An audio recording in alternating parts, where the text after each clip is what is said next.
Oprah Winfrey has been at the top of the American TV game for 35 years, hosting her own show and becoming one of the most famous faces in the world. She has scored some of the most talked about interviews of all time, from Tom Cruise jumping on the sofa with excitement over Katie Holmes to Prince Harry and Meghan Markle unleashing their truth bombs. The chat show host, who turns 69 today, also never shies away from sharing her own personal pain with audiences. From her traumatic childhood with an unmarried teenage mother in poverty-stricken Kosciuszko, Mississippi, to the sexual abuse she suffered at the hands of other family members, Oprah has always been open about her trials. But despite her willingness to be vulnerable, there are certain elements of Oprah's life that exist within a veil of mystery. From her secretive long-term relationship with partner Stedman Graham to long-dismissed rumors about her relationship with best friend Gayle King, The Mirror sorts the fact from the fiction. Spiritual marriage. Since 1986, Oprah has been in a serious relationship with partner Stedman Graham. Unfairly, much has been made of the fact they never married or had children. And with Stedman rarely seen in public, another wild theory is that the relationship is fake. Oprah rarely discusses their enduring romance, but she did once open up to People magazine, explaining why they never tied the knot, despite getting engaged in 1992. "Both he and I now say, if we had married, we would not be together," she said. "No question about it, we would not stay married, because of what that would have meant to him, and I would have had my own ideas about it." Elaborating, she explained that while Stedman has always supported her career and let her be who I need to be, she feared that would change with marriage. She has, however, described their bond as a spiritual marriage. She continued, "That's why I had not just cold feet, I had 2 feet in a block of cement, because my feeling was, he is a traditional guy, but this is a completely untraditional relationship. If it remained a relationship, I can manage it. If I become the wife, now I've got to play by the rules of whatever that is, and that would not have been pretty."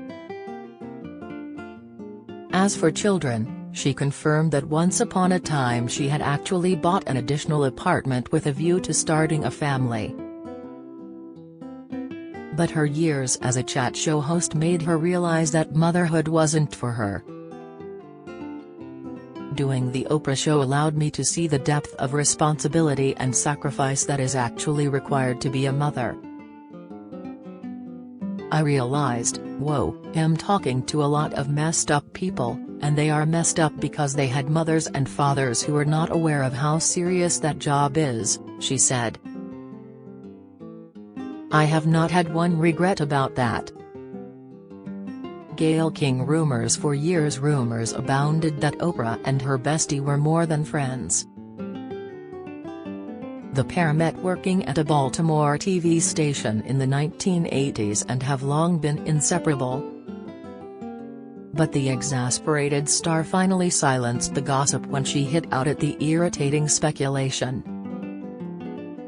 In an emotional interview, she lambasted the fact that "somebody must think I am lying," telling journalist Barbara Walters, "She is the mother I never had. The sister everybody would want. The friend that everybody deserves. I don't know a better person." She added, "I'm not a lesbian. I'm not even kind of a lesbian." And Gayle doubled down on Oprah's comments, declaring that if they were romantically involved, they would be shouting it from the rooftops. Speaking to reporters at the Glamour Women of the Year Awards, she said, "If we were gay, we would tell you. We would so tell you.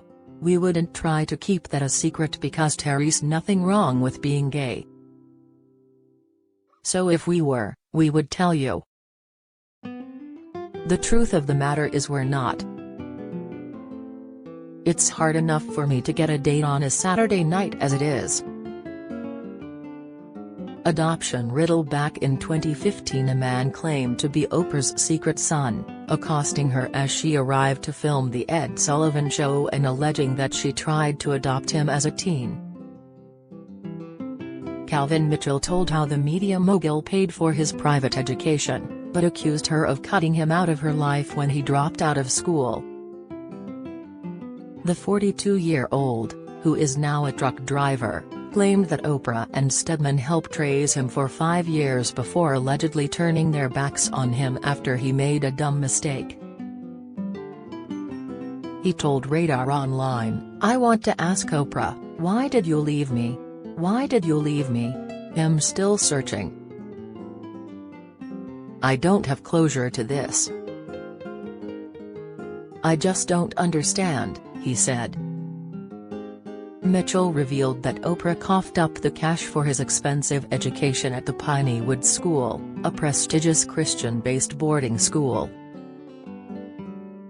But it was when he dropped out of the school that Oprah walked away, he claimed. "I was young. I made a dumb decision, and Oprah wouldn't forgive me," he said. "I feel like what she did was wrong." Mitchell recalled meeting Oprah in 1992 when he was chosen as an extra on ABC's drama, There Are No Children Here. After the show, he claimed Oprah reached out to his family and asked if she could adopt him. Mitchell's mom, Eva, told the website why she allegedly said no to Oprah. "It felt strange because I felt if someone wanted to help me with my children, that's one thing. But to actually adopt one child knowing I have others? I couldn't allow her to separate my children." Mitchell claimed that Oprah and Stedman were like family and she even bestowed gifts upon him, which bore messages like, "To my son Calvin, I love you." When Mitchell got homesick, he claimed he begged to return home and leave the school in Mississippi. "She told me, Calvin, just try to work it out. You can do it. Just hang in there." She was trying to inspire me to do what was right. "But even after the long pep talk she gave me, I still left," he said. "But I thought Oprah and Stedman would still be a part of my life. At one point, it was like I'd lost my whole world." Oprah was happy to set the record straight though, revealing that she did help Calvin, and making no mention of any supposed adoption request. "I met Calvin around the early 90s, I think it was 1992, she told Entertainment Tonight. "I was doing a film for television called There Are No Children Here.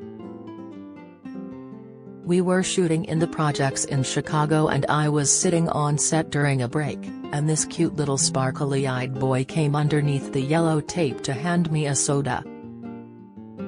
Oprah admitted she was so charmed by him that she engaged in conversation and discovered his mum didn't have a job and they lived in the projects. She added that she and partner Stedman decided to take him under their wing and paid for him to go to a local private school while also finding a job for his mother. He was later expelled and Oprah decided to send him to a private boarding school in Mississippi which she thought would be better for him, but at 16 he left after claiming the teachers didn't like him. "I said, Calvin, this is the moment. This is a seminal moment for you. I know you are 16 and can't see the road ahead, but if you leave this school and refuse to get an education, I have tried to offer you an education twice, there isn't another school I can put you in. If you leave this school, I am done. There is nothing else I can do. And that was my last conversation with Calvin in the early 90s.